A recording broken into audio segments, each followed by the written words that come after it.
আপনারা জানেন যে বিগত ১৬ বছরে একটি ফ্যাসিস্ট সরকারের কারণে বাংলাদেশের যে সরকারের সবচেয়ে গুরুত্বপূর্ণ যে অর্গানটি আমাদের বিচার বিভাগ, সেই বিচার বিভাগের উপরে একটি অনাস্থা তৈরি হয়েছিল এবং এটা এতটাই চরম পর্যায়ে গিয়েছিল যে এটি একটি প্রহসনের জায়গায় চলে গিয়েছিল। আমরা বিশ্বাস করি একটি দেশকে যদি সামনের দিকে এগিয়ে নিয়ে যেতে চাই, তাহলে সবচেয়ে বড় আস্থার জায়গা হওয়া উচিত আমাদের এই বিচার বিভাগটি। সেখানে রাজনৈতিক মতাদর্শ প্রতিফলিত হতো, সেখানে কার সাথে কার কোন সম্পর্ক ভালো সেগুলো প্রতিফলিত হতো।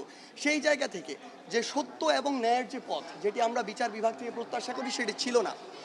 আমাদের জায়গা থেকে প্রথম মনে হয়েছিল আমাদের এই সরকার গঠনের পরে, এই শপথ গ্রহণের পরে সবার প্রথমে যে কাজটি করতে হবে ওই বিচার বিভাগে হাত দিতে হবে।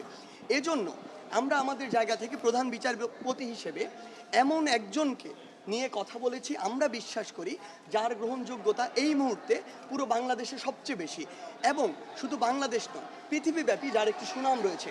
সেই জায়গা থেকে আমরা বিশ্বাস করি তার প্রতি পুরো দেশের মানুষ তাকিয়ে রয়েছে, কারণ বিচার বিভাগের প্রতি যে অনাস্থাটি তৈরি হয়েছে সেটি অবশ্যই ফিরে আনতে হবে।